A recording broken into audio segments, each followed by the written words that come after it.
దేవుని పరిశుద్ధ నామానికి స్తోత్రాలు. ప్రతి ఒక్కరికి ప్రభునామలో శుభాభివందనాలు తెలియపరుస్తున్నాయి. బెరాక పరిచర్యల ద్వారా ప్రతి ఒక్కరిని క్రీస్తు ప్రేమతో ప్రభు రాకడ సిద్ధపడవలసిందిగా కోరుచు ఉన్నాం. దేవుడు మిమ్మల్ని అన్ని విషయాలలో ఆశీర్వదించి వర్ధలింపజేసి తన రాకడికి సిద్ధపరచును కాక. దేవుడు గత కాలమంతా మనల్ని తన కృప రెక్కల చోట భద్రపరిచి ఈ పునరుద్ధానపు ప్రభు వాళ్ళ రోజున ఆయన సన్నిధికి మనల్ని చేర్చారు. అందు నిమిత్తమై కృతజ్ఞతాస్తుతులు చెల్లించే బద్దులమై ఉన్నాం. ఈ వారంలో యవనస్తులు, చిన్నపిల్లలు అందరూ తమ తమ విద్యా సంవత్సరాన్ని ప్రారంభిస్తూ ఉన్నారు. కనుక ఈ విద్యా సంవత్సరం అంతా వాళ్ళకి దేవుడు తోడుగా ఉండినట్లుగా మా వ్యక్తిగత ప్రార్థనలో మేము ప్రతి ఒక్కరి నిమిత్తమే ప్రార్థన చేస్తూ ఉన్నాం. ఈ సమయంలో కూడా ప్రార్థన చేస్తాం. తలలో ఉంచండి. దేవుడి విద్యా సంవత్సరం అంతా విద్యార్థులకు తోడుగా ఉండినట్లుగా, వాళ్ళు వెళుతున్న మార్గాలు క్షేమము కలిగినట్లుగా, ఈ విద్యా సంవత్సరానికి కావాల్సిన అవసరాలు తీర్చబడినట్లుగా ప్రార్థన చేద్దాం. జీవాధిపతి, గడిచిన విద్యా సంవత్సరం అంతా తోడుగా ఉండి దయచూపి క్షేమాన్ని చేరి నీకు స్తోత్రాలు చెల్లిస్తూ ఉన్నాం. ఈ సమయంలో ఈ విద్యా సంవత్సరం కొరకు వేడుకుంటూ ఉన్నాం. వారిని మీరు జ్ఞాపకం చేసుకోండి. మంచి భవిష్యత్తులో దయచేయండి. ఉన్నత చదువులు చదివినట్లుగా సహాయము దయచేయండి. కావలసిన అవసరాలు తీర్చండి. ఆదుకొనండి. ఆటంకాలు తొలగించండి. విద్యా సంవత్సరం అంతా కృపా క్షేమాల చేత నడిపించి దయగలిగిన తండ్రి వారికి చక్కటి భవిష్యత్తులో దయచేయండి. లోకమాన్యం అంటకుండా, దుష్టుడి కన్ను పడకుండా రెక్కల చాటును భద్రపరిచి విద్యార్థులకు తోడుగా ఉండి కృప చూపమని యేసు నామమున అడుగుచున్నాము తండ్రి, ఆమేన్. దేవుడు విద్యా సంవత్సరం అంతా తోడుగా ఉండి నడిపించునుగాక, ఆమేన్. బైబిల్ వచ్చి కొన్ని విషయాలు ధ్యానించినట్లయితే సంఖ్యాకాండం 27వ అధ్యాయం 18వ వాక్యాన్ని చదువుకుందాం. సంఖ్యాకాండం 27వ అధ్యాయం 18వ వాక్యాన్ని చదువుకుందాం. అందుకు యెహోవా మోషేతో ఇట్లా అనెను,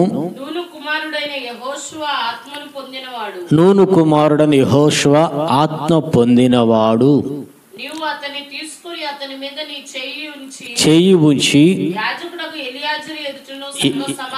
ఎలియాజరు ఎదుటను సర్వ సమాజం ఎదుటను నిలువబెట్టి వారి కన్నుల ఎదుట ఆజ్ఞయుము. యెహోషువ గ్రంథం 4వ అధ్యాయం 14వ వాక్యాన్ని కూడా చదువుకుందాం. ఆ దినమున యెహోవా ఇశ్రాయేలందరి ఎదుట యెహోషువను గొప్ప చేసిన గనుక వారు మోషేను గౌరవించినట్లు అతని బ్రతుకు దినములన్నిటను అతనిని గౌరవపరిచిరి. హల్లెలూయా. అతనిని తీసుకువెళ్ళి యాజకుని ఎదుట సర్వ సమాజం ఎదుట నీ చేతులు ఉంచి నీ ఘనతలు అతను కొంత ఉంచి ప్రార్థన చేయమని చెప్పాడు. ఎప్పుడైతే ఆ విధంగా చేశారో అతని బ్రతుకు దినములన్నిట మోషేను గౌరవించినట్లు గౌరవించాడు. యెహోషువను గొప్ప చేశాడు. హల్లెలూయా. దేవుని ప్రజలారా, యవనస్తులారా, ఈరోజు ఈ మాటల ద్వారా మీ ఆత్మీయ జీవితాలలో దేవుడు చెబుతున్న మాట ఏంటంటే, యెహోషువను గొప్ప చేసిన దేవుడు మిమ్మల్ని గొప్ప చేయనుగాక. యెహోషువ బ్రతుకు దినములన్నిటి కలిగిన ఘనత, కీర్తి, ప్రభావం మీకు కలుగునుగాక, ఆమేన్. మీ ఆత్మీయ జీవితాల్లో యెహోషువని మీరు ముందు పెట్టుకోనండి. అతను ఆత్మచేత నింపబడ్డాడు. మోషే వాలే దేవుడు అతను తోడుగా ఉన్నాడు. అతని బ్రతుకు దినములన్నిటండి, ఒక సంవత్సరం ఘనపరచబడి రెండవ సంవత్సరం ఘనహీనంగా లేడు. ఒక సంవత్సరం గొప్పగా ఉండి మరుసటి సంవత్సరం ఘనహీనమైన పాత్రగా లేడు. బ్రతుకు దినములన్నిట. ఈరోజు మీ ఆత్మీయ జీవితాలలో గమనించండి. ఒక్కొక్కరు ఒక సంవత్సరం మాత్రం వెలిగిపోతారు. ఒక్కొక్కరు ఒక సంవత్సరం మాత్రమే ఘనంగా ఉంటారు. ఆ తర్వాత వేరే వాళ్ళు వస్తారు, వీళ్ళు మాజీలు అవుతారు. కానీ యెహోషువ వ్యక్తిగత జీవితంలో దేవుడు అతనిని గొప్ప చేయి మొదలుపెట్టిన నాటి నుంచి ప్రభు దగ్గరే చేరేంత వరకు ఘనపరచబడ్డాడు. గొప్పగానే ఉన్నాడు. బ్రతుకు దినములన్నిటి ఇశ్రాయేలు ప్రజలు అతనికి భయపడ్డారు. దేవునికి స్తోత్రం. యవనస్తులారా, ఈరోజు మీ ఆత్మీయ జీవితాలలో యెహోషువ వలె దేవుడు మిమ్మల్ని ఘనపరచాలని హృదయపూర్వకంగా మేము మీ కొరకు ప్రార్థన చేస్తూ ఉన్నాం. ఈ యెహోషువ జీవితంలో అటువంటి ధన్యత, అటువంటి ఘనత, అటువంటి త్యాగం, అటువంటి అద్భుతాలు ఎట్లా జరిగినాయి? యెహోషువ అనే ఒక యవనస్తుడు దేవుడు ఎందుకు పిలిచాడు? ఆ యవనస్తుని దేవుడు ఎందుకు ఘనపరిచాడు?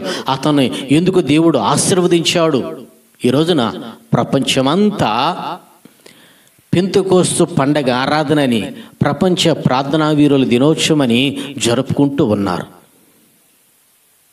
ఈ ప్రార్థనా వీరుల దినోత్సవం అని జరుపుకుంటూ ఉన్నారు. కారణం ఏంటంటే అపోస్తలులు కొంతమంది యేసు పునరుద్ధరణ తిరిగి లేచిన తర్వాత ఆయన మాట విని మేడగదిలోకి వెళ్ళి కనిపెట్టి ప్రార్థన చేసుకున్నారు. పెంతెకోస్తు పండగ రోజున అక్కడున్న ప్రతి ఒక్కరూ పరిశుద్ధాత్మ చేత నింపబడ్డారు, భాషలు మాట్లాడారు, నాలుకలు విభాగించబడి దేవుని శక్తిని పొందుకున్నారు. ప్రపంచ మూలలకి సువార్తకి వెళ్ళారు. అటువంటి అభిషేకాన్ని యెహోషువ పొందుకున్నాడు. పాతకాలంలో పొందుకున్న యెహోషువ, క్రొత్త నిబంధనలో పొందుకున్న ఈ అపోస్తలులు దేవుని యొక్క కార్యాలను చేయటానికి, దేవుని కార్యాలను వివరించడానికి, దేవుని శక్తిని ప్రపంచాన్ని తెలియపరచడానికి దేవుని ఆత్మ వాళ్ళ మీద నిలిచి వాళ్ళలో క్రియ జరిగించి వాళ్ళని బుధిగంతాల వరకు తీసుకువెళ్ళింది. దేవుని ప్రజలారా, మీ ఆత్మీయ జీవితాలలో దేవుని ఆత్మచేత నింపబడాలని ఆశపడితే కనిపెట్టి ప్రార్థన చేయండి. ఆత్మచేత నింపబడితే మీ ఆత్మ పరిపూర్ణత చెందినట్లుగా ప్రభుని అడగండి. ఆత్మపూర్ణులైన వాడు ధన్యుడు. ఆత్మపూర్ణులైన వాడు క్రీస్తు స్వరూపులోకి, క్రీస్తు పోలికలకు వస్తారు.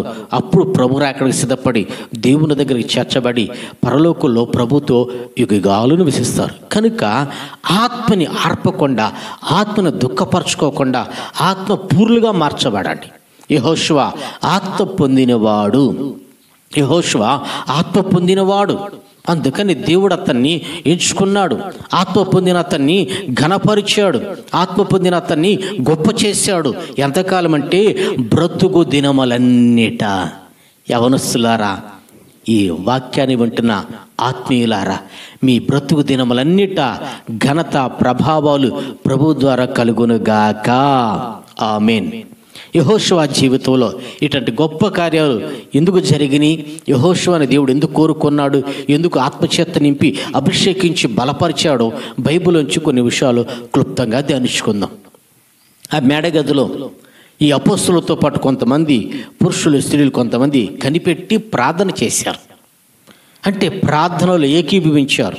వీళ్ళు బాప్తిజం ఎప్పుడో పొందారు. బాప్తిజం రక్షణ ఎప్పుడో పొందారు.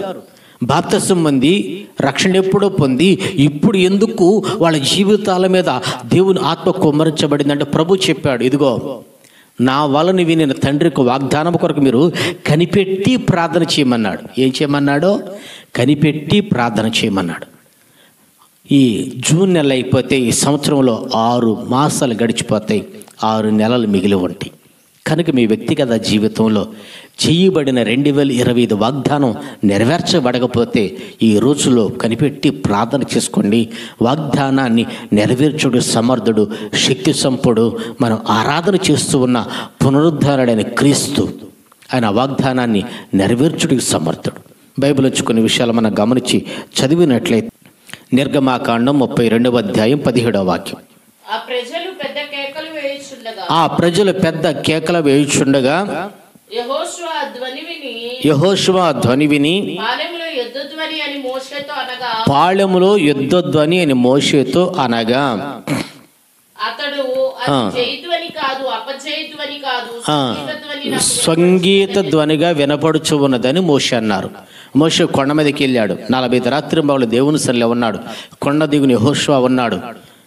ఈలోపు ప్రజలు, లేదంటే ఇశ్రాయేలుకి అప్పగించిన పెద్దలు, అహరోను అందరూ పండగ చేసుకుంటూ విచ్చలవిడితనంగా తిరుగుతూ ఉన్నారు. ఒక మాయారూపాన్ని దూడను చేసుకుని విచ్చలవిడితనంగా తిరుగుతూ ఉన్నారు. ఆ సమయంలో యెహోషువ దిగి వస్తూ ఉన్నాడు. మోషే యెహోషువలు దిగి వస్తూ ఉంటుంటే ఆ పాళెములో వినపడిన శబ్దాన్ని యెహోషువ స్పష్టంగా గ్రహించాడు. ఏంటంటే యుద్ధ ధ్వనిగా నాకు వినపడుచు ఉన్నదన్నాడు. కానీ మోషే అన్నాడు, అది అపజయధ్వని కాదు, జయధ్వని కాదు, సంగీత ధ్వనిగా వినపడుచు ఉన్నదన్నాడు.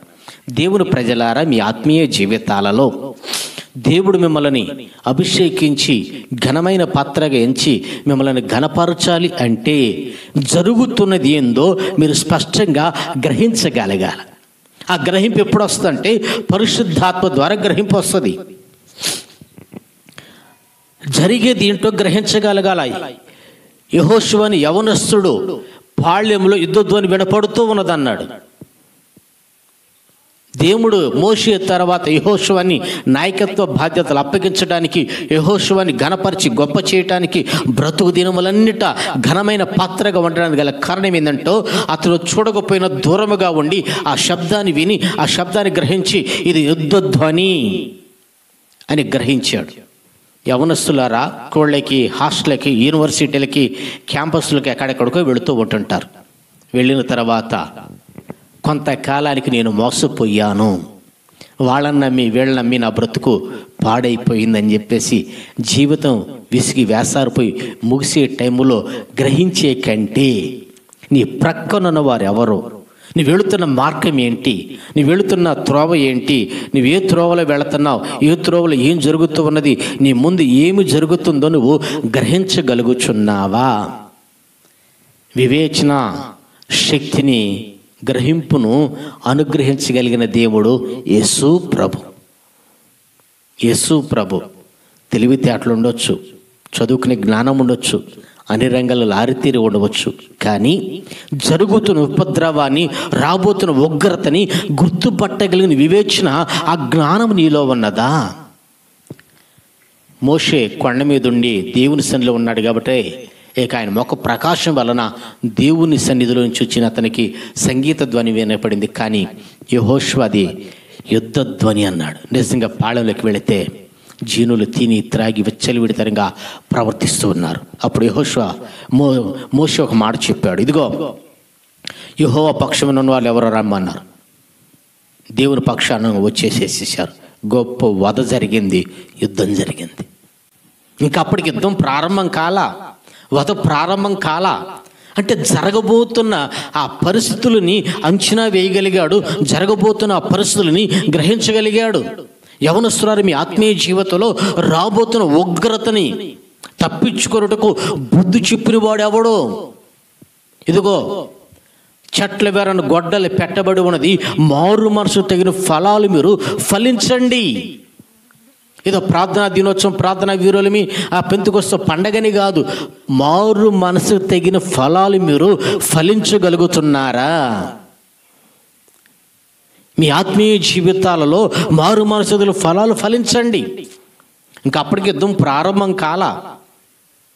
వీళ్ళు దిగి వచ్చి చూసిన తర్వాత మోషేకు కోపం వచ్చి, ఎవరో యెహోవా పక్షమున ఉన్నవారు రండి, జీవము గల దేవుని పక్షమున ఉన్నవారు రండి అని చెప్పినప్పుడు వస్తే అప్పుడు యుద్ధం ప్రారంభమైంది. అంటే యెహోషువను దేవుడు ఎందుకు ఘనపరిచాడు, గొప్ప చేశాడు, ఎందుకు ఆత్మచేత నింపాడంటే రాబోతును అని గ్రహింపగలిగిన వివేచన శక్తిని నువ్వు పొందుకోవాలి. దేవుని ప్రజలారా, అది చదువుతో రాదు, లోక జ్ఞానముతో రాదు, లోక సంపదలతో రాదు, లోక ఘనతలో రాదు. మొన్న మధ్య కర్ణాటకలో ఎవరో క్రికెట్లో బాగా గెలిచారంట, వాళ్ళకి సన్మాన కార్యక్రమం ఏర్పాటు చేశారు. వీరాభిమానికి వెళ్ళి మృత్యువాతబడి చనిపోయింది. చదివింది బాగా, గోల్డ్ మెడలిస్టు, కానీ అక్కడ రాబోతున్న ఉగ్రతను గుర్తుపట్టలా, అక్కడ రాబోతున్న అపాయాన్ని గుర్తుపట్టలా. లోక జ్ఞానం ఉంది, గోల్డ్ మెడలిస్టు, కానీ తను వెంబడిస్తున్న మృత్యువును గుర్తుపట్టలేకపోయింది. అంటే లోకంలో ఉన్న జ్ఞానం ఉంది కానీ ఆత్మ సంబంధమైన ఆత్మీయ జ్ఞానము, వివేచన లేదు. ఉంటే అయ్యో జనం వస్తున్నా, తొక్కిసలాట జరిగిద్దేమో, నన్ను నేను కాపాడుకోవాలి, నేను బయటికి వెళ్ళిపోవాలని చెప్పేసి ఆ ప్రాంగణం నుంచి బయటకు వచ్చి తనను తాను కాపాడుకునేది గోల్డ్ మెడలిస్ట్. కానీ తన ప్రాణం ఏమైపోతుందో, తన మీదకి రాబోతున్న ఉగ్రతని గుర్తుపట్టలేకపోయింది. కారణం ఏంటంటే దేవుని ఆత్మచేత నింపబడిన ఆ జ్ఞానం లేదు, దేవుని దగ్గర వచ్చిన వివేచన శక్తి లేదు. ఎప్పుడైతే వివేచన శక్తి ఉంటుందో జరగబోతున్న ఉపద్రతని గుర్తుపడతావు, రాబోతున్న అపాయం నుంచి తప్పించబడతావు. చదువుకుంది, జ్ఞానం ఉంది, అసలు నా కొరకు ఫీజులు కట్టింది ఎవరు, నేను చదువుకోవటానికి కష్టపడింది ఎవరో? ఆ వీరాభిమాన తల్లిదండ్రులండి. ఆ జ్ఞానం ఉన్నకర్లా ఈరోజు నీ కోసం కష్టపడి ప్రయాసపడి నీ విద్యా సంవత్సరం అంతా నిన్ను కష్టపెట్టనీక నీకు నెమ్మదినిచ్చి నీ అవసరాలు తీర్చి ఉన్నత చదువులు చదవాలని నీ కొరకు చెమటొచ్చి ప్రయాసపడిన నీ తల్లిదండ్రులు పక్కన పెట్టి ఎవరో కోట్లు కూడా సంపాదించుకుంటూ పేరు ప్రఖ్యాతులు సంపాదించుకుంటూ డబ్బు సంపాదించుకుంటూ తన బతుకుతూ తన మానాన్ని జీవిస్తూ ఉన్న వారికి వీరాభిమానివై జీవితాన్ని అర్ధాంతరంగా ముగించుకున్నది.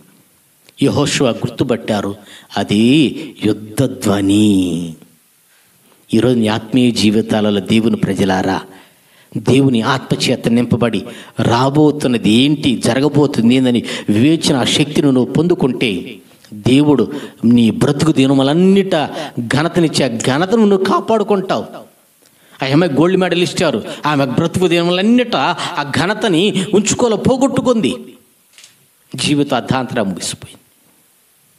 కనుక చదువుకోవటానికి వెళుతున్న విద్యార్థులారా, ఆత్మీయ జీవితాన్ని ప్రారంభించిన పెద్దలారా, మీ ఆత్మీయ జీవితంలో మీ ఆత్మని కాపాడుకుంటూ ప్రభు రాకడ సిద్ధపడుతూ దేవుని దగ్గరకు చేర్చబడుతున్నారా? జీవితాల అర్ధాంతరంగా ముగించుకొని అవమానాలు పడుతూ ఉన్నారా? రెండవది మనం గమనించి చదివినట్లు, ఉదయమున యెహోషువ వేకువనే లేచి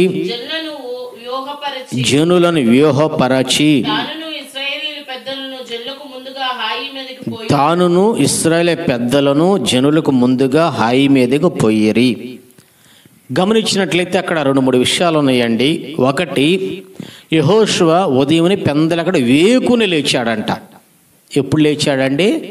వేకుని లేచాడు.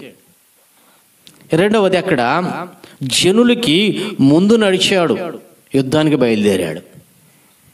ఈరోజు మీ ఆత్మీయ జీవితాలలో వేకుని లెగవగలిగిన అనుభవాలు ఉన్నాయా?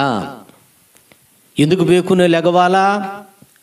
ఎందుకు వేకుని పెందలక్కడ లెగవాలంటే చాటింగ్లు చేయటానికి, ఇంటర్నెట్లో కూరుకుపోవటానికి, వాట్సాప్లో మునిగిపోవటానికి కాదు. ఎందుకు వేకుని అంటే, దావీదు నీ బలమును ప్రభావమును చూడవాలని వేకుని పరిశుద్ధాలయం మీద నేనెంతో ఆశతో నీ తట్టు కనిపెట్టుచు ఉన్నాను. అది వేకుని బలమును ప్రభావాన్ని కనుక నువ్వు పొందుకోగలిగితే ఆ దినమంతా సంతోష గానాల చేత నింపుతావు. అందుకంటారు, నీ కృపచేత ప్రతి ఉదయం నీ కృపచేత మమ్మల్ని నింపు, మా బ్రతుకు దినములన్నిటా ఉత్సహించి సంతోషించి ఆనంద గానాల చేత. ఇప్పుడు వేకుని లేస్తే. ఈరోజు మీ ఆత్మీయ జీవితాలలో దేవుని ప్రజలారా, వేకుని లెగవగలిగితే ఆ రోజంతా ఉత్సాహంగా ఉంటుంది. వేకుని లెగవగలిగితే ఆ రోజంతా సంతోషంగా ఉంటుంది. వేకుని లెగవగలిగితే ఆ రోజంతా ఆనంద గానాల చేత నింపబడతారు. కానీ వేకుని లెగవరు. ఎందుకు లెగవరంటే, నువ్వు రాత్రి పెందలక్కడ నిద్రపోతే వేకుని నిద్రలేగుస్తావు. రాత్రి లేటుగా నిద్రపోతే ఉదయం లేటుగా నిద్రలేస్తావు. ఇంకా రోజంతా చికాకు, కలవరాలు, ఏ పని మీద ఆసక్తి ఉండదు, ఏం చేయాలో వివేచన జ్ఞానం ఉండదు, ఏం చేయాలో గ్రహింపు శక్తి ఉండదు. ఇక కలవరం, చికాకు. ఈ రోజున ఉదయం నిద్ర లేగటం ఆలస్యమండి, హడావుడిగా పరిగెత్తుతూ ఉంటారు రోడ్ల మీదకి. అదేది పెందలాడు లేచి ప్రశాంతంగా వెళ్ళొచ్చు కదండి. ఇక ఆయనకు ఒక్కడికి ఆ రోడ్డు వేసినట్టు, ఆ రోడ్డు మీద ఆయన ఒక్కడే నడిచేయడానికి పర్మిషన్ ఉన్నట్లు రోడ్డు మీద బైక్ స్టార్ట్ చేయడం ఆలస్యమండి. ఇంకా ఎదురు ఏ వస్తున్నారు, ఏం పోతుందో కంగారు పోతూ ఉంటారు. అంత కంగారు కలవరాలు ఎందుకు? పెందలాడు లెగవచ్చు కదా, పెందలగాడు లేచి రెడీ బయలుదేరచ్చు కదా. ఈరోజు మీరు స్కూల్కి వెళ్ళేటప్పుడు, కాలేజీకి వెళ్ళేటప్పుడు ఎట్లా వెళ్ళగడుతున్నారు? కలవరం, కంగారు. టిఫిన్ కూడా చేయరని ఇంకా ఇక అడావుడిగా వెళతా ఉంటుంటారు. అనారోగ్య సమస్యలు, మనశ్శాంతి ఉండదు, హృదయంలో కలవరాలు. కారణం ఏంటంటే ఒకటే, అక్కడ దేవుడు నిన్ను పెందలక్కడ లెగమని చెప్పి దేవుని దగ్గరికి వెళ్ళి బలమును ప్రభావం పొందుకుంటే ఆ దినమంతా ఉత్సహించి సంతోషించే ఆ సమయంలో నీ ఆత్మీయ జీవితంలో కలవరం. రోడ్ల మీద హడావుడిగా పరిగెత్తుతాడండి. ఉదయాన్నే నిద్రలేసే దగ్గర ఉండదు స్పీడు, నిద్రలేసే దగ్గర స్పీడ్ ఉండదు. ఆదివారం ఆరాధనకు వచ్చేది రాడికి స్పీడ్ ఉండదు. ప్రార్థన చేయడానికి స్పీడ్ ఉండదు, తొందర ఉండదు, ఉత్సాహం ఉండదు. బైబిల్ చదవడానికి ఉత్సాహం, సంతోషం ఉండదు. దేవుని మందిలో పరిచర్య చేయడానికి సంతోషం, ఉత్సాహం ఉండదు. రోడ్డు మీదకి బైక్ స్టార్ట్ చేసి బండి స్టార్ట్ చేస్తే ఎక్కడ లేని ఉత్సాహం, స్పీడ్ వస్తుంది. దాని దగ్గర తప్పించి ఇంకెక్కడ ఉండదు. ఏమి అంత ఆత్రం? అర్ధరాత్రి దాకా ఇంటర్నెట్లో కూరుకుపోయి వాళ్ళతో వీళ్ళతో కాలక్షేపం చేసి కప్పులు చెప్పి నిద్రపట్టలేదనుకునే బదులు పెందలకాడే ప్రభా నాకు నిద్ర తెచ్చేమని చెప్పేసేసి దేవుని సన్నిధికి వస్తే పెందలకడి నిద్రపోతావు, పెందలకళ్ళి నిద్ర లేస్తావు. ఈరోజు మీ ఆత్మీయ జీవితంలో దావీదు అంత గొప్ప స్థితిలో ఉండటానికి, గొర్రెలు కాచే వ్యక్తి సింహాసనం ఎక్కి రాజ్య పరిపాలన చేసి దేశాన్ని శాసించగలగటానికి దేవుడు దావీదు అంత ఉన్నతమైన స్థితిలో ఉంచి అతను బ్రతుకు దినములన్నిటి గణపరచబడ్డాడండి. చుట్టుపక్కల రాజ్యాలు భయపడ్డాయి, చుట్టుపక్కల రాజ్యాలు గజగళ్ళాడిని, చుట్టుపక్కల రాజ్యాలు భయపడింది. ఎందుకంటే వేకుని లేచేవాడు దావీదు, వేకుని. యెహోషువ జీవితంలో మీరు గమనించండి, పెందల కడలు వేకుని లేచేవాడు. దేవుని సన్నిధికి వచ్చి, ప్రభువా నీకు స్తోత్రమయ్యా, ఈ రోజంతా కనికరించు, గడిచిన రోజంతా కాపాడు, నీకు స్తోత్రం అని చెప్పేసి, అది ప్రార్థన. ఏదో ప్రార్థన, ప్రపంచ ప్రార్థనా దినోత్సవం, పెంతుకొస్తే పండగ దినోత్సవం అని చెప్పేసి పండగ రోజు చేసేది కాదు ప్రార్థన. పండగ రోజు చేసేది కాదండి దేవుని ప్రజలారా. ప్రపంచ ప్రార్థనా దినోత్సవం ఓడిపెట్టుకొని ఆ రోజున ప్రార్థన చేయటం కాదండి ప్రార్థనా పౌరాల. ప్రతి దినము జరగబో వీటి నెలలను తప్పించుకొని మనుష్య కుమారుడితో నిలబడే శక్తి గలవారగున్నట్లుగా ఎల్లప్పుడూ ప్రార్థన చేస్తూ మెళకోగలిగి ఉండండి. బండి మీద డ్రైవింగ్ చేసేంత ఉత్సాహం ప్రార్థనలో ఉండదు. రోడ్డు మీదకి అడుగు పెట్టగానే అంత స్పీడు ఆత్మీయ జీవితంలో ముందుకు వెళ్ళి ప్రభుని ఎదుర్కోవాలని ఉండదు. అది ఎక్కడ తీసుకెళ్తుంది? చివరికి మరణాన్ని తీసుకువెళ్తుంది దారి. పెందలకెళ్ళి బయలుదేరండి, పెందలకెళ్ళి దేవుని సన్నిధికి రండి. ఈరోజు మీ ఆత్మీయ జీవితంలో తల్లిదండ్రులారా, మిమ్మల్ని బట్టి మీ పిల్లలు ప్రవర్తిస్తారు. మీరు ఏదైతే చేస్తారో పిల్లలు అదే చేస్తారు. మీరు పెందలాడి దేవుని సన్నిధికి వచ్చి ప్రార్థన చేసుకుని నిద్రించారనుకోండి, పిల్లలు కూడా నిద్రపోతారు, ఉదయాన్నే లెగుస్తారు. మీరు అర్ధరాత్రి దాకా కాలక్షేపం చేస్తే కబుర్లు ఆడుకుంటూ వాళ్ళు ఏమైపోయారు, వీళ్ళు ప్రపంచంలో ఎవరిటు పోతే ముందు నీ కుటుంబం ఏమైపోతుంది, ముందు నీ కుటుంబం ఎటుపోతుంది గ్రహించు. దేవుని ప్రజలారా, నీ కుటుంబం ఎటుపోతుంది, నీవేమైపోతున్నావు, నీ బ్రతుకేమైపోతుంది. దేవుని ప్రజలారా, వాళ్ళు ఏమైపోయారు, ఇక్కడ ఏమో జరుగుతుంది, దానికి ఏందని చెప్పేసి ఫేస్బుక్లోకి యూట్యూబ్లోకి వెళ్ళేసేసి కామెంట్లు పెట్టి లైక్లు పెట్టి ముందు నీ కుటుంబం ఏమైపోతూ ఉన్నది, నా పిల్లలు ఏమైపోతుంది, నా బ్రతుకు ఏమైపోతుంది, నా ఆత్మీయ జీవితం ఎటుపోతుంది, ప్రభు రాకడ సమీపిస్తుంది, నేను దేవుని రాకడ సిద్ధపడగలుగుతున్నానా, నా ఆత్మీయ జీవితాన్ని నేను కాపాడుకుంటున్నాను, ఆ జాగ్రత్త ఏది? ముందు అది కాపాడుకో. ముందు అది ప్రక్కన పెట్టేసేసేసి ఎవరెవరికో సలహాలు ఇవ్వటం, ఎవరెవరికో ఉచిత సలహాలు ఇవ్వటం, ఎవరెవరికో సంధ్యాశీలు ఇవ్వటం అనవసరం. ముందు నేను కాపాడుకో. దేవుడు అప్పగించబడిన బాధ్యతని నెరవేర్చు. దేవుడు నీకేం అప్పగించాడు, దేవుడు నీకేమి అప్పగించాడు, అది నెరవేర్చు. దానిని ప్రక్కన పెట్టేసేసి నీ జీవితాన్ని పాడు చేసుకోవద్దు. యవనస్తులారా, ఆత్మీయులారా, వేకోని శాస్త్రవేత్తలు కూడా చెప్తున్నారు, పెందల కడలేస్తే ఆరోగ్యమని. పూర్వదినాల్లో చూడండి, పెందల కడ నిద్రవి పెందల కళ్ళు వేసేవాడు. ఆ కాలంలో ఏ రోగాలు, ఏ బాధలు, ఇబ్బందులు ఏమి లేవు. ఇప్పుడు రోగాలు, కలవరాలు, నెమ్మది లేని ప్రశాంతత లేని పరిస్థితులు ఎందుకు వస్తున్నాయంటే, నిద్ర పోవలసిన టైం నిద్రపోకుండా, నిద్ర పోగొట్టు నిద్రపోవటం, తినకూడని తినటం, తినకూడని తినవలసింది తినకపోవటం. యెహోషువ అనే దేవుడు ఎందుకు గొప్ప చేశాడంటే పెందలాడలేశాడు. ఇది మొదలుగా మీ ఆత్మీయ జీవితంలో అటువంటి జీవితాన్ని దేవుడు మీకు దయచేయునుగాక, అటువంటి మెళకు మీకు కలుగునుగాక. దేవుని పాదాలు చెందగలిపే ఆసక్తితో పెందలకడని వేకుని దేవుడు మిమ్మల్ని నిద్రలేపి ప్రార్థనలో మోకరింపచేయునుగాక. అటువంటి ఆత్మ అభిషేకం ఈరోజు మీ మీద కుమ్మరించబడునుగాక. మేడగదిలో పరిశుద్ధాత్మ చేత నింపబడి బుధిగంతాల వరకు వెళ్ళిన ఆ సాక్ష్యపు జీవితం, ఈ వేకువుని ప్రతిరోజు నీ బలాన్ని, ప్రభావం చూసి ఆ పరిశుద్ధాత్మ అభిషేకం మీ మీద కుమ్మరించబడునుగాక. మీరు ప్రభుని అడగండి, ప్రభువా వేకు నేను పాదాల దగ్గరికి రాకపోతున్నాం, వేకు నేను పాదాల చెంత గడపలేకపోతున్నాం, వ్యర్థంగా జీవితాన్ని పాడు చేసుకుంటున్నాం, వ్యర్థంగా కాలక్షేపం చేస్తున్నాం, వ్యర్థంగా జీవితాన్ని వ్యర్థపుచ్చుకుంటున్నామయ్యా. నీ పాదాల దగ్గరకు రాలేకపోతున్నామయ్యా, నీ పాదాల దగ్గరకు రాలేకపోతున్నాం, మమ్మల్ని కనికరించు, మాకు సహాయం దయచేయమని ముందు ఆ ప్రార్థన చేయి. ప్రపంచ ప్రార్థన ఎవరు అని చెప్పేసి ప్రపంచం కోసం ప్రార్థన ప్రక్కన పెట్టి ముందు వేకుని నువ్వు ప్రభు పాదాల దగ్గరకు వచ్చి ఆ ప్రార్థన చేయి. దావీదు ఒక ఉన్నతమైన స్థితిలో ఉన్నాడు, దానియేలు ఉన్నతమైన స్థితిలో ఉన్నారు. దేవుని దగ్గర గడపాల్సిన సమయాన్ని దేవుని దగ్గరే గడిపారు వాళ్ళు. దేవునికి ఇవ్వాల్సిన సమయం దేవునికే ఇచ్చారు. అందుకే సింహాలను వాళ్ళను మోపించగలిగారు. రాజులు సైతం భయపడి దావీదుకి పన్ను కడతానికి, కప్పం కడతానికి సిద్ధపడ్డారు. కారణం ఏంటి? వేకువనైన బలమును ప్రభావాన్ని చూడడానికి దేవునికి తమను తాము అప్పగించుకున్నారు. యెహోషువ వేకుని లేచి జనులందరూ చక్కబెట్టి ముందుకు నడిచాడండి. ముందు ఆయన ఉన్నాడు. మీరు వెళ్ళండి యుద్ధానికి, నేను తర్వాత లేస్తానులే, ముందు మీరు యుద్ధానికి వెళ్ళనని చెప్పేసి ఈయన శుభ్రంగా ఆర్చుకొని తీర్చుకొని బెడ్ కాఫీ తాగి ఎప్పుడో లోకంలో ఏమైపోయింది, లోకం ఎటుపోయిందని చెప్పేసి ఉన్న న్యూస్ అంతా నెత్తిన పెట్టుకొని ఆ న్యూస్లో మునిగిపోయి ఏంది నా బతుకని చెప్పేసి అప్పుడు బయలుదేరాలి యెహోషువ. పెందలకు వేకొని లేచి జనులకు ముందు నడిచిన వ్యక్తి యెహోషువ. అందుకే తన బ్రతుకు దినములన్నిట యెహోషువ ఘనపరచబడ్డారు. మోషే వల్లే దేవుని ప్రజలు యెహోషువకి భయపడ్డారు. దేవుడు అతనిని అభిషేకించి ఉన్నతమైన స్థితిలో ఉంచారు. దేవుని ప్రజలారా, ప్రారంభించబడిన విద్యా సంవత్సరం ప్రారంభంలోనే ఏ రోజు హోంవర్క్ ఆ రోజు చేసుకుంటూ, ఏ రోజు చదవాలి ఆ రోజు చదువుకుంటూ, అశ్రద్ధ చేయకుండా, పోస్ట్పోన్ చేయకుండా రేపు చూద్దాంలే అని చెప్పేసి వ్యర్థమైన వాటిపై మనసు పెట్టొద్దండి. వ్యర్థమైన వాటిపై మనసు పెట్టొద్దు. సాతానుడు గర్జించే సింహాలు ఎవరు మృంగుదా అని చెప్పేసి తిరుగుతూ ఉన్నది. వాడు మాయలో పడిపోయి చదువులు ప్రక్కన పెట్టేసేసి హక్కులు అయ్యి అని చెప్పేసేసి వ్యర్థంగా నీ జీవితాన్ని పాడు చేసుకోవద్దు. ప్రభు దగ్గరికి రా, నీకు జ్ఞానాన్ని ఇస్తాడు, వివేచన దయచేస్తాడు, వేకుని లేచి మెళకున దయచేస్తాడు, వేకుని ఆయన పాదాల దగ్గరికి అయిపి ధన్యతనిస్తాడు.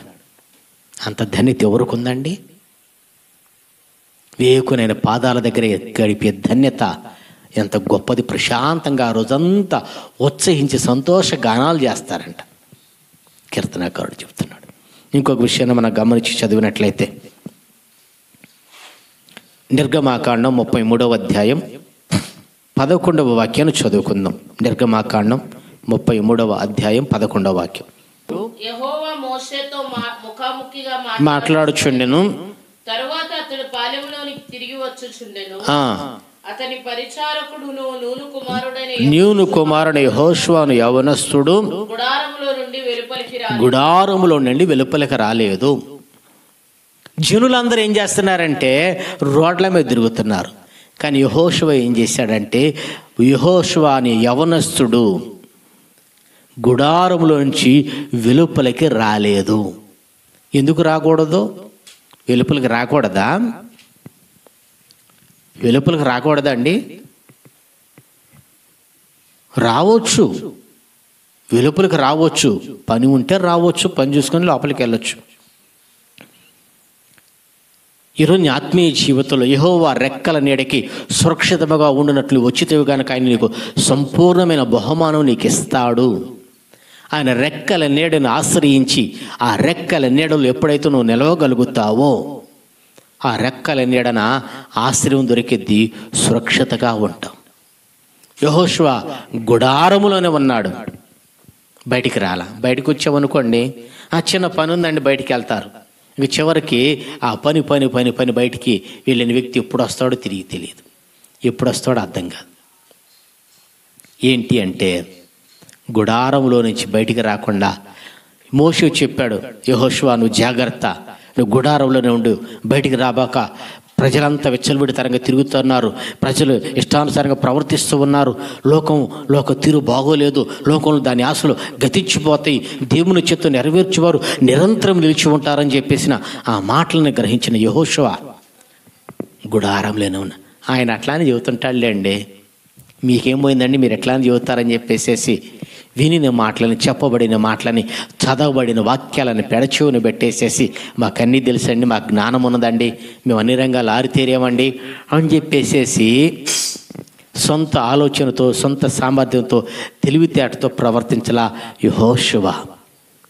యవనస్తులారా, శక్తి ఉందని, సామర్థ్యం ఉందని, జ్ఞానం ఉందని, బలం ఉందని వెర్రవేవాక అవన్నీ ఒక రోజున క్షీణించిపోతాయి. ఎందుకు పనికిరావు, ఎందుకు నీకు సహాయం చేయవు. కానీ దేవుని కాపుదలని గుడారం నీకు సురక్షతనిస్తుంది. దేవుని కాపుదలని గుడారంలో క్షేమస్థితిని పొందుతావు. దేవుని గుడారం అనే కాపుదలలో నువ్వు ఆశీర్వదించబడతావు. దేవుని కాపుదలని గుడారంలో నెమ్మది పొందుతావు.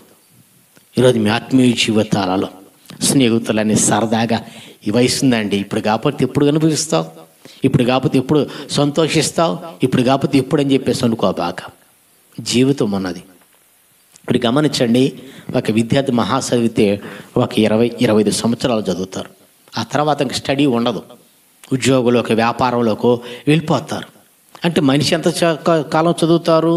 5 నుంచి ఒక 20-25 అంటే ఒక 20 సంవత్సరాలు చదువుతాడు. ఈ 20 సంవత్సరాల కాలంలో చదువుకొని జాగ్రత్తగా నీ జీవితాన్ని చక్కబెట్టుకుంటే 20-25 సంవత్సరాల తర్వాత నుంచి బ్రతికి ఈ 70-80 సంవత్సరాల ఆయుష్కాల జీవితంలో బ్రతికి 70-80 సంవత్సరాల ఆయుష్కాల జీవితంలో ప్రశాంతంగా నెమ్మదిగా బతుకుతావు. అప్పుడు వయసు ఉందండి, ఇప్పుడే అన్ని అనుభవించాలనుకోండి, నీ జీవితం అర్ధాంతరంగా ఏమైపోద్దో తెలియదు. కానీ కష్టాలు కన్నీళ్ళు బ్రతుకు దినములన్నిట కష్టాలు కన్నీళ్ళు తప్పించి ఏమీ ఉండదు. కనుక దేవుని భయభక్తులు కలిగితే జ్ఞానం వస్తుంది. దేవుని ఇందులో భయభక్తులు కలిగిన వ్యక్తికి పాపం దూరంగా ఉంటుంది.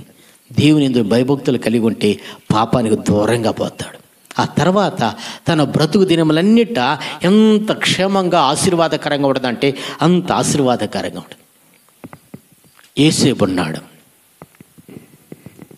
పాపం దగ్గరకు వచ్చింది, పాపం చేయమని పిలుస్తూ ఉన్నది. కానీ పాపం చేయకపోతే ఏమైద్దో యేసేపుకు తెలుసు.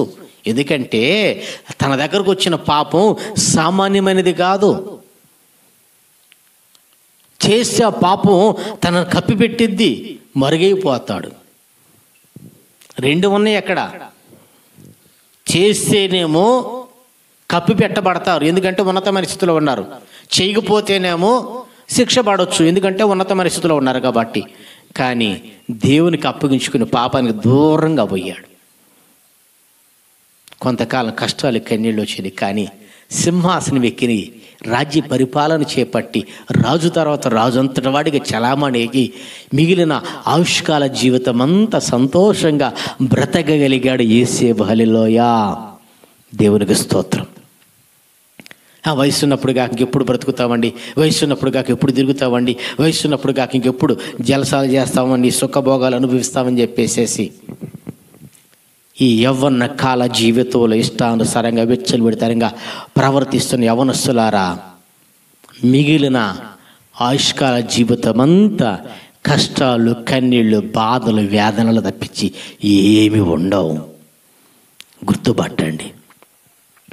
ఈరోజు నువ్వు కొంచెం జాగ్రత్తగా నీ జీవితాన్ని నీ శరీరం నువ్వు నలగొట్టుకుని నీ జీవితాన్ని కాపాడుకోగలిగితే రాబో తరాలకి రాబో జనాంగానికి రాబో జీవితానికి నీ ఒక మూల పురుషుడిగా నీ ద్వారా ఒక శకం ప్రారంభించబడిద్దండి.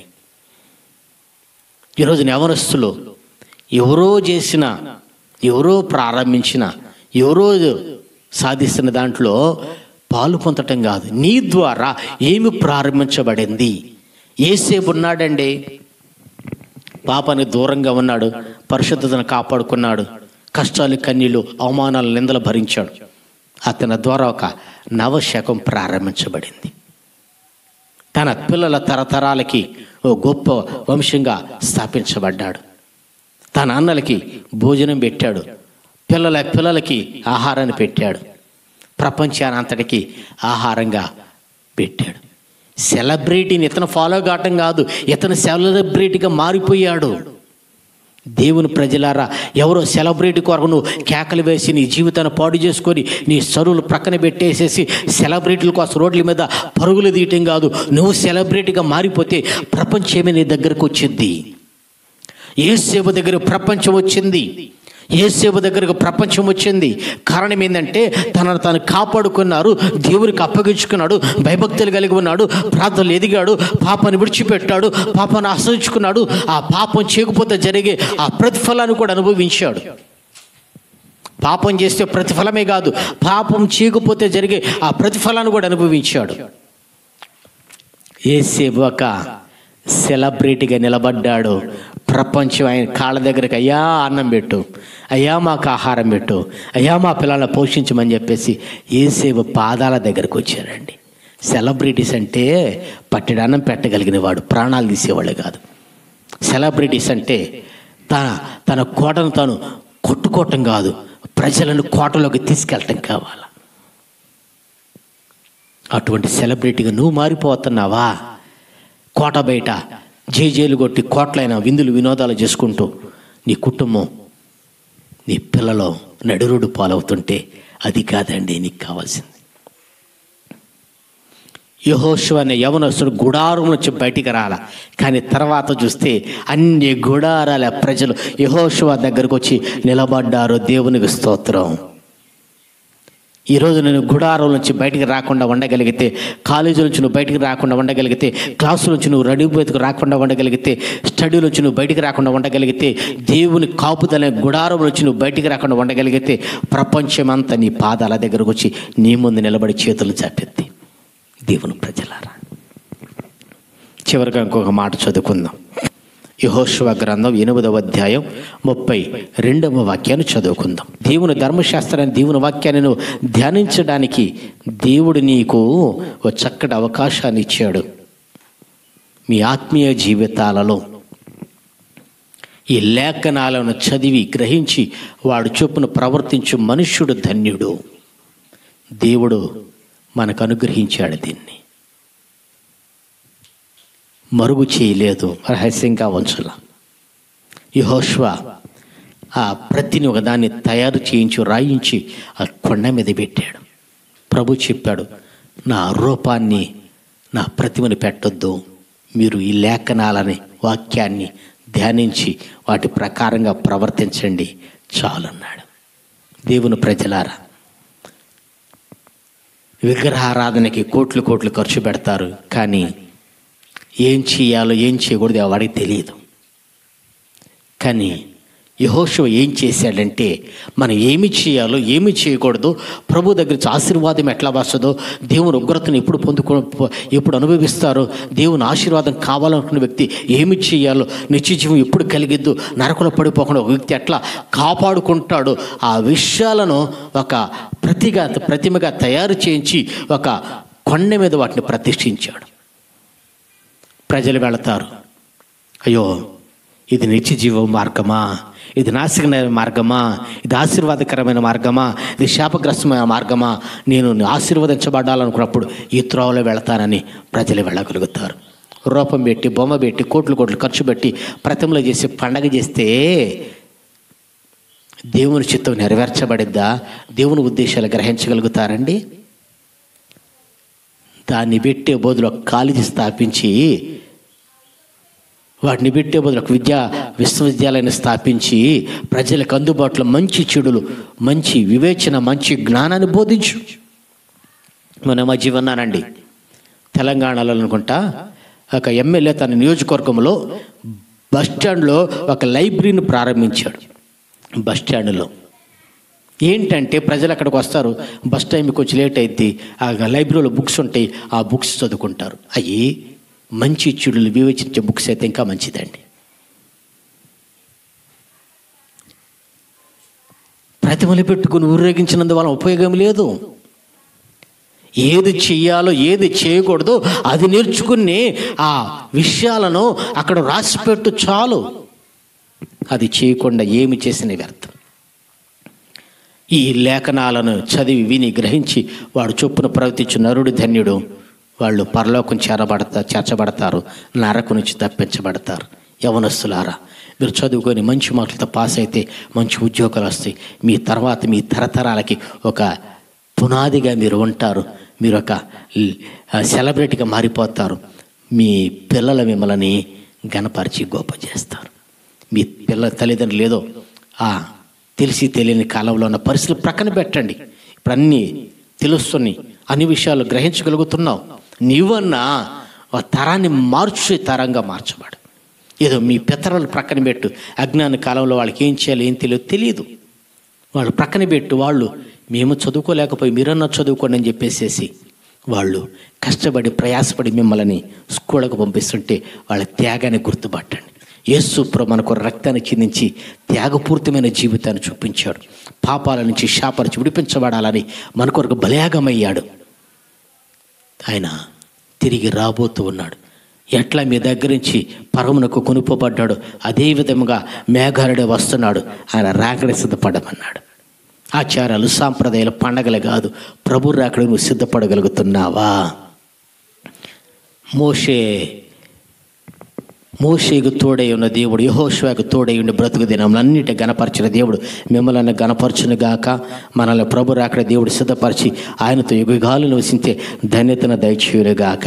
తలలు వంచండి, ప్రార్థన చేసుకుందాం. ప్రభా ఆజ్ఞలను ప్రభు ఎలాగైతే ప్రభు యెహోషువ చెక్కించి ప్రభు తర్వాత తరము వారి కొరకు ప్రభు వాటిని భద్రపరిచారు ప్రభు, అట్టి కృపను ప్రభు నీ ఆజ్ఞల్లో నడిచి ప్రభు అనేకులను ప్రభు నీ ఆజ్ఞలను అనుసరించేవారిగా చేయగలుగునట్లుగా అయ్యా మా కుటుంబాలను మీరు లేవనెత్తమని వేడుకుంటున్నాం, మమ్మల్ని నింపమని వేడుకుంటున్నాం ప్రభు. పట్టుదల కలిగిన ప్రార్థనాత్మను మీరు దయచేయండి ప్రభు, నిరీక్షణ కలిగిన ప్రార్థనాత్మను దయచేయండి అయ్యా. నిత్యము నీలో ప్రభు నీతో నిలిచే అనుభవము ప్రభు మీరు మాకు అనుగ్రహించమని వేడుకుంటున్నాం ప్రభు.